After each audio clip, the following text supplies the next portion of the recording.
Welcome, everyone, to the Rainmaker Report. I'm Andy Thompson, and here are three breaking cybersecurity stories that you need to know about. First up, Apple is suing a former employee for siphoning confidential files. And the detail that makes this story worth your time is when it happened. So, according to Apple, this person was still pulling files down well after they had left the company. And where did they go? Well, to OpenAI. We'll get to that in a second. The engineer in question is Chongying Yu, and at Apple, he worked in the Vision Products Group. That's the team behind the Vision Pro headset. You're going to want to hold on to that detail because it actually matters in a minute. Now, Apple says that in his final days on the job, Yu deleted files off his work laptop and disabled tracking software. Then he walked out the door. Now, if the story just ended there, this would just be kind of like a messy breakup story, but it didn't just end there. Now, Apple's complaint says that he then exploited what they're calling a rare bug in their internal systems. And he used that rare bug to keep pulling confidential files well after his badge should have been disabled. Now, Apple won't say what the bug was, and they won't say how long that access window stayed open. So, what's actually at stake in all this? Luckily, not customer PII. Good, right? We're talking more about things like proprietary hardware and software designs tied to Apple's spatial computing roadmap. So, internal engineering documents, product plans, the kind of material competitors would pay some serious money for. Yeah, now remember that Apple Vision Pro detail earlier? Yeah, this is why it's important. You see, meanwhile, the company he left for, OpenAI, is building its own hardware ambitions with Jony Ive. So you can kind of connect the dots here, okay? Now, here's the interesting thing here. Apple's response to this was not a full breach disclosure, but a lawsuit. Yeah, they're going after you directly for trade secret theft and breach of contract. Yeah, but here's the thing. They're not going to comment on the bug, which frankly is fairly convenient because it means nobody outside Apple knows whether other departing employees had that same window of access. So here's the deal, folks. If you run an insider risk program, this is your reminder. Offboarding, it's not just disabling the SSO account. It's auditing every system that trusted that identity. So every API token, every cached credential, every backup path. Okay. At this point, the healthy assumption is that your termination workflow has a bug in it somewhere because, yeah, Apple just found out theirs did. And now they're paying lawyers, very expensive lawyers by the hour to correct it. All right, let's move on to our next story. Qantas Airlines just walked away scot-free. Yeah, Australia's Privacy Commission looked at the breach that spilled the personal data of 5.7 million customers and decided it doesn't even warrant a formal investigation. Yeah, so to understand why that's worth your attention, you need to know how this breach actually happened because actually that's the embarrassing and funny part.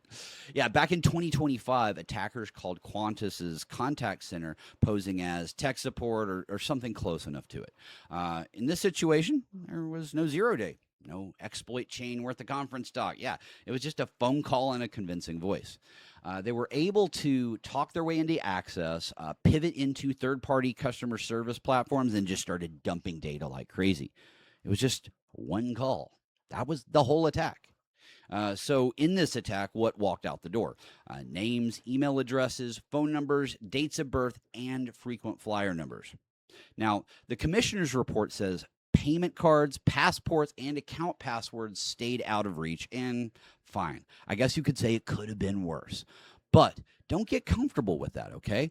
What the leak did show is that this was enough raw material for phishing and account takeover crews to latch onto. Yeah, nobody needs your credit card number when they have enough information to effectively become you or your airline in an inbox.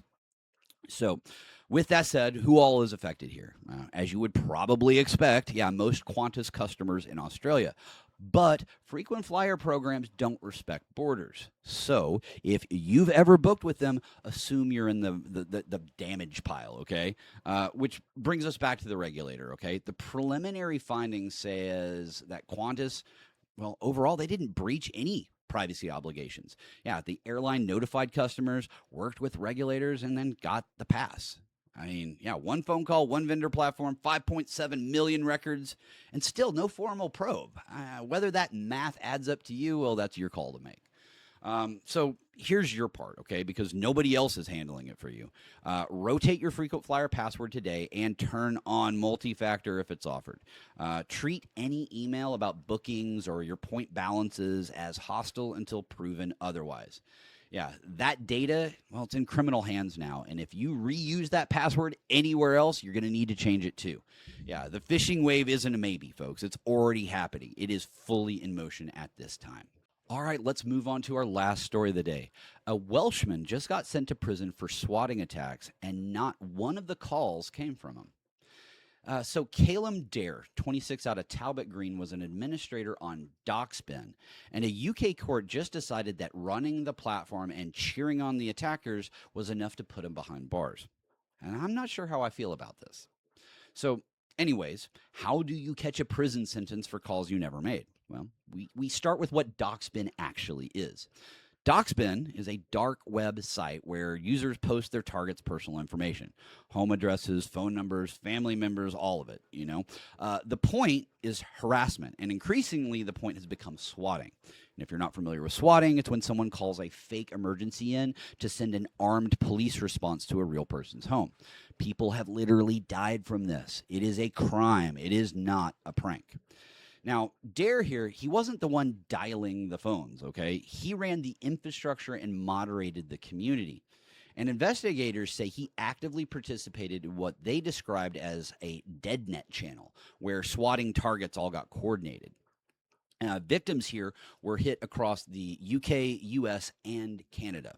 And here's the legal part, and it's really the reason why this case matters and why you should be paying attention here. You see, prosecutors never had to prove Dare picked up a phone. They proved that he ran the platform where the attacks were planned and then encouraged the people carrying them out. And that was enough. Yeah, so for years, admins of these sites have been hiding around the weak legal defense that, hey, we just host the content. Well, this ruling says otherwise. If you're moderating the swatting channel, you're on the hook for the swatting. All right. And because the victims spanned 3 countries here, this isn't going to stay a UK story long. Expect prosecutors elsewhere to cite this case when they go after admins instead of just the callers.